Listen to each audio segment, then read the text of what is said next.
দাওয়াত খেতে খেতে আমি একদমই টায়ার্ড। ঘরবাড়ি এলোমেলো, বাসায় ঠিকমতো রান্নাবান্না করতে পারতেছি না। প্লাস আমার মেয়েকে আমি স্কুলে ঠিকমতো দিচ্ছি না। এখন প্রবলেম হচ্ছে না, কারণ এখন সে নার্সারিতে। যখন সে রিসেপশনে যাবে তখন আসলে আমি এরকম উইকডেতে ঘোরাফেরা করতে পারবো না। আবার আমি দাওয়াতও স্কিপ করতে পারি না, কারণ আমার বাহিরে যেতেও ভালো লাগে। যেহেতু আমরা সামার টাইমটাতে আসলে বেশি আউটিং করে থাকি, তাই এইগুলোও আমি স্কিপ দিতে পারি না। সব কিছু মিলে আসলে ওলট পালট। আর আমি যদি একটু টাইম টেবিল মেনটেন করি, অন টাইমে বেডে যাওয়া, এইসব জিনিস এই জন্য একটু হার্ড।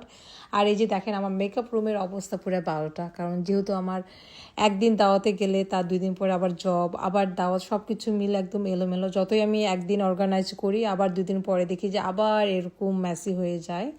আর এটা ছিল মেহেদির প্রোগ্রামের তার পরের দিন। ভাবলাম যে যা জিনিসপত্র গোছাই, পরে না হলে এলোমেলো থাকলে না আমার মাথা ব্যথা করে, ভালো লাগে না। তাই যেদিন অফ থাকে আমার, সেদিন আমি সব কিছু গুছিয়ে ফেলি। আমি না অনেক বেশি লেজি, স্পেশালি যেদিন আমার অফ ডে থাকে। আমি যখন ক্লিনিং করি, কিছুক্ষণ ক্লিনিং করি, আবার আমি বসে পড়ি, একটু মোবাইল ইউজ করি, আবার কাজ করি।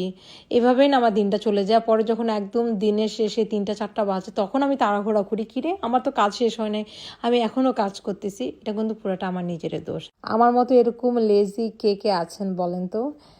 এই তো যাই হোক, আপনার সাথে কথা বলতে বলতে আমার মেকআপ রুমটা অলমোস্ট গুছিয়ে ফেললাম। যে জুয়েলারিগুলো আমি জায়গায় রাখতেছি। আর আমি সবসময় ট্রাই করি আমার জুয়েলারিগুলো যাতে সুন্দরভাবে অর্গানাইজ করে থাকে, যখন আমি কোথাও যাব যাতে ইজিলি বের করতে পারি। আমার আরও একটু স্পেস দরকার, অলরেডি ঘন ঘন হয়ে গেছে। আমি এখানে আমার কিছু 2 জোড়া অক্সিডাইজ ইয়াররিং বের করে রাখতেছি। তার একদিন পরে আমার ফ্রেন্ডের আমরা গায়ে হলুদের একটি আয়োজন করছি, একদম সিম্পলভাবে, আমরা 4-5 জন ফ্রেন্ড মিলে। আর এখন আমি চলে গেছি ভর্তা বানাইতে। তখন অলমোস্ট 4টা বাজে, আমি কিছু খেতে পারতেছি না। যেহেতু উইকেন্ডে আমার দাওয়াত থাকে, তখন আসলে মাছ মাংস রিচ ফুড খাওয়া হয়। তখন যদি বাসায় এসেও আমি দেখি যে মাছ মাংস, তখন আমি আসলে আর খেতেই পারি না। আমার টানা কয়েকদিন ধরে আমার খাওয়া নিয়ে খুব বেশি প্রবলেম হচ্ছে। আমার কাছে মন চাচ্ছিল তখন আমি ভর্তা দিয়ে ভাত খাবো বাসায়, কিন্তু অলরেডি চিকেন রান্না করা, তারপরে বিফ রান্না করা, ডাল রান্না করা, আর একটা সবজি। তারপরও মন চাচ্ছে না যে আমি ওইগুলো দিয়ে ভাত খাই। মন চাচ্ছিল, যেহেতু কাঁঠাল কয়দিন আগে আমরা আনছিলাম, তাই কাঁঠালের বিচির ভর্তা খেতে ইচ্ছা করতেছিল ডাল দিয়ে। এখন চলেন আপনাদের সাথে শর্টকাটে আমি কাঁঠাল বিচির ভর্তার রেসিপি শেয়ার করি। এটা অলরেডি আমি ইউটিউব দেখে আমি বানাচ্ছি। কাঁঠাল বিচিটাকে আমি আধা ঘন্টার মতো এটাকে আমি ভেজে নিয়েছি মিডিয়াম ফ্লেমে রেখে। এখন আমি বিচিগুলা সুন্দরভাবে খোসা ছাড়াই নিব। এই বিচিগুলা বাছতে বাছতে অনেক সময় লাগছে। আর এই কাঁঠাল বিচির ভর্তা বানাতে আমার কি যে অবস্থা খারাপ হয়ে গেছে, সেটা বলবো আপনাদেরকে। আর এই ভর্তাটা না পাটায় বেটে যদি বানানো হয় না, অনেক বেশি মজা লাগে। আমার না কাঁঠাল বিচি ভাজাটা না খেতে অনেক বেশি মজা লাগে। আমি অলরেডি অনেকগুলা খাই ফেলছি। এখন আমি একটা ছোট ফ্রাই প্যানের মধ্যে কিছু রসুন আর পেঁয়াজ দিয়ে দিলাম। আর তার সাথে কাঁচা মরিচ। বাসায় শুকনো মরিচ ছিল না, তাই এটাকে আমি একটু ফ্রাই করে নেব, একদম ভাজা ভাজা করে ফেলবো না। তারপর এই তো এখন আমি এই বিচিগুলোকে এখন ব্লেন্ড করব হ্যান্ড ব্লেন্ডার দিয়ে। আমার এছাড়া আর কোনো ব্লেন্ডার নাই। এটা দিয়ে ব্লেন্ড একদমই করতে পারতেছিলাম না, যেহেতু বিচি এটা শুকনা জিনিস, এটার মধ্যে শুধু এইভাবে লেগে যাচ্ছিল। পুরো 12টা বাজে গেছে, চারদিকে ছড়াই গেছে। তারপর আমি হাল ছাড়ি নাই, ভাবলাম যে ভর্তা আমি বানাই ছাড়বো। তারপর এই তো কোনো মতো করে দেন যে ভাজা পেঁয়াজ রসুন এগুলো ছিল, এগুলো এখানে অ্যাড করে দিলাম।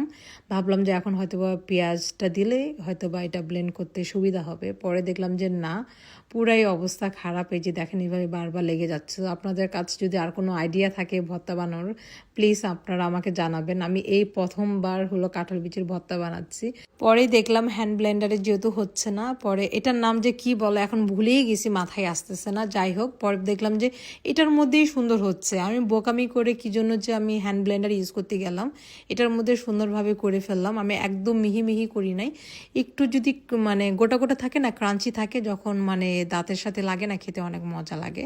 তারপর আমি অল্প একটু কাঁচা পেঁয়াজ দিয়ে দিলাম। সো ভিডিওর মধ্যে দেখছিলাম যে একটু কাঁচা পেঁয়াজ দিলে অনেক মজা লাগে। পরে দেখলাম যে আসলেই না, কাঁচা পেঁয়াজের কারণে না খেতে ভালো লাগছে।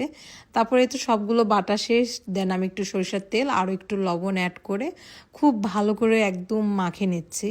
ভর্তাটা মাখতেছি আর বলতেছি, ভর্তা যদি মজা না হয় তাহলে আমার কষ্টটাই একদম শেষ। কারণ এই ভর্তা বানাতে বিশ্বাস করবেন কিনা, হয়তো বা ভিডিওর মধ্যে কত ইজি লাগছে, এটা বানাতে আমার পুরো অবস্থা খারাপ হয়ে গেছে। তারপর এই তো গোল গোল করে কতগুলো লাড্ডু বানাই ফেললাম। ট্রাস্ট মি, এটা কষ্ট যেমন হয়েছে, খেতেও অনেক বেশি মজা হয়েছিল। তা না হলে আমি সেদিন আর ভাত খাওয়া আমার হতো না।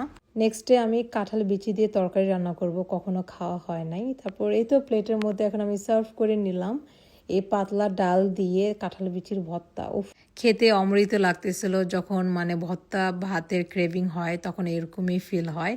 আর এই ছিল আপনাদের সাথে আজকের মতো একটি ভিডিও। ভালো থাকবেন সবাই, আল্লাহ হাফেজ।